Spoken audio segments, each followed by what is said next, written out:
So I wanted to present this model of stress, just to understand. We talk about stress, but we don't necessarily distinguish stress.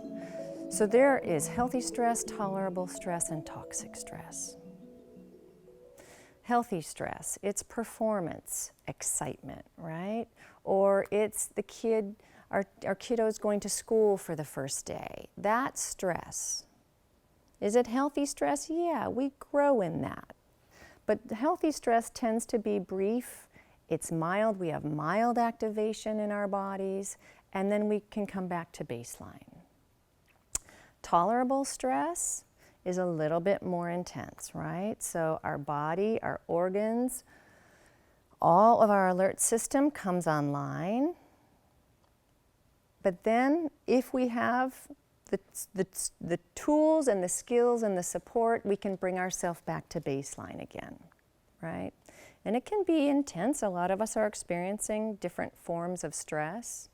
And by the way, a lot of us are experiencing multiple transitions. There's not only the fire, there's families that are coming together and families that are separating, and there's children being born, and there's jobs that are changing. So back to the transitions, you can look at this transitions model to see how many transitions you're actually in, and you're at different points in time for these different things. But all of these things create the stress. So we have tolerable stress, but we can bring ourselves back. Toxic stress happens when we have this stress and it continues over time, and we don't have the emotional support or buffering to bring us back to baseline. It's a great term, toxic stress, right? A lot of us are actually experiencing high levels of stress. The goal is to build capacity to help us be present so that we can start to bring ourselves back to baseline after these high levels of activation in our body. And then there's trauma. So trauma can be a one-time event that we experience, or trauma can be that toxic stress that lasts for a long time. But typically, again, if we have the skills, if we have the imprinting, we talk about attachment, which I'll discuss. If we have learned how to come back to baseline, people typically can recover from events within a month or so. Not everybody does that. Not everybody experiences something like we did in the fire. But trauma is something we need to think about and consider because it is a very serious public health concern. People that are traumatized end up having health issues, physical health issues, mental health issues, and it impacts all of us, right? So we can't just consider people that have been traumatized have to figure it out on their own. We need to figure this out as a public health issue. We can just look at our communities here in Southern California.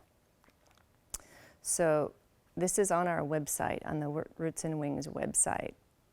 There's a stronger link between childhood trauma and addiction than there is between obesity and diabetes. 2/3 of addicts report being abused as children. That means that the war on drugs is a war on traumatized people that just need help.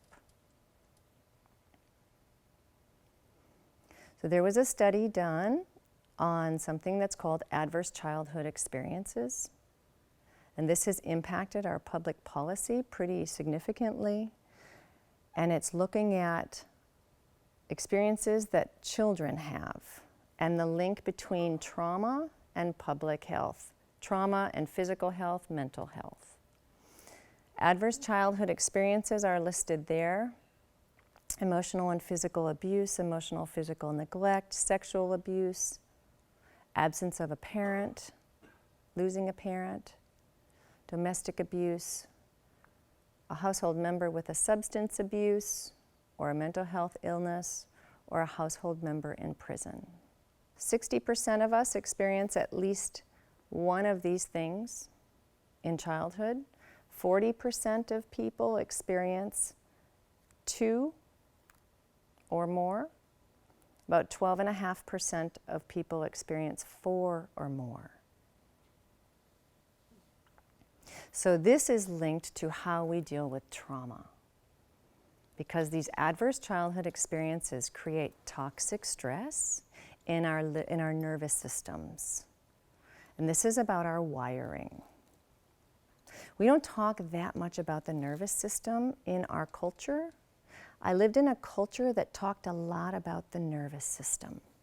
And their medical interventions were often around the nervous system. And it was fascinating to me because I was speaking in another language and they were always referring to the nerves. And I was thinking, I don't know anybody that's ever had an illness where they actually were addressing the nerves or the nervous system. We don't think that there are necessarily good things to soothe the nervous system. That's not what our medical model focuses on. But it's a really significant thing to consider. And I think it would actually have a positive impact. So we have a mental health crisis in our country right now. And we're not looking at the nervous system and what is addiction, but it's self-medication, right? Trying to bring this nervous system into a place of comfort that's so unregulated, dysregulated. So how do we heal from this stress? From relationships. So we are wired to be in relationship. And this goes back all the way to Harry Harlow's studies with the rhesus monkeys. So I don't know if you're familiar with this, but they took monkeys away from their mamas and they gave them a wire monkey that had food. It was a cage, and they gave them a terry cloth monkey, right? Two objects. And the monkeys clung to the terry cloth object, even when it didn't have food.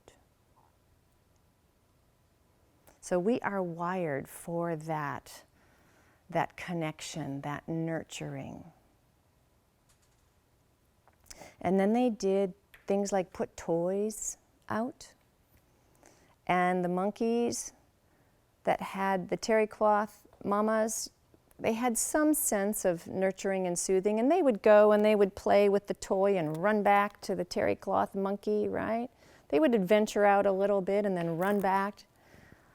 And the monkeys that actually were not given that option of being with a nurturing terry cloth object would just curl up in a ball and be fearful, right? So it's this idea that it's this attachment. This attachment gives us security. This attachment is how we start to program our own nervous system to feel safe and to feel secure.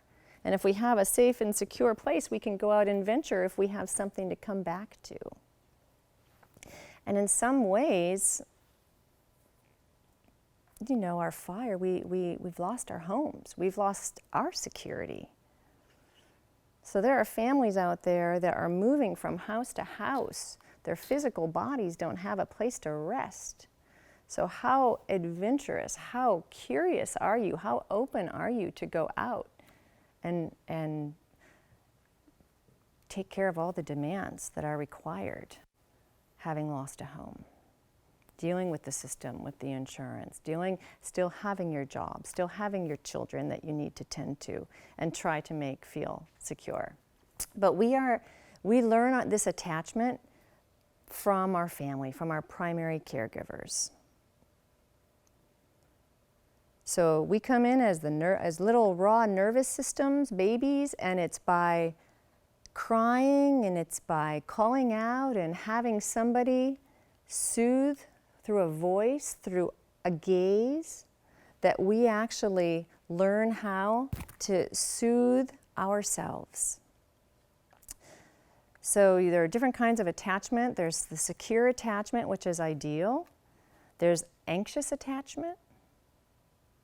So you can just think back to your own, your own experience growing up.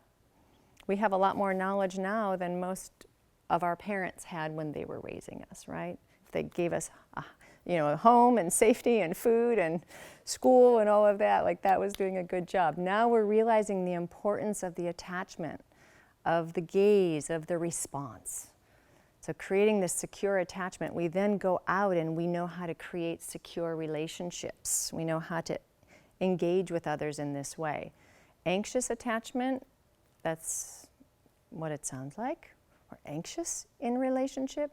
Ambivalent attachment, avoidant attachment. We don't want relationship. We don't trust relationship. But our attachment helps, or it actually wires us for our relationship with the world. What do we believe about people? Is the world a safe place? Is it a trusting place? Is it a place where I can be myself? Or do I have to shift or avoid to protect?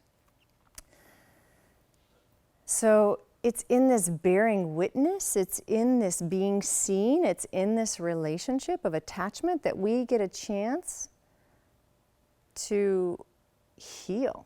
We get a chance to be seen. We get a chance to process whatever it is we've had in our lives that may be causing us pain. And this relationship, the relationship that we're trying to help cultivate here is not only with others, but with ourselves, right? It's about this idea of being open, being whole, being able to move through the world as an open, whole, authentic person.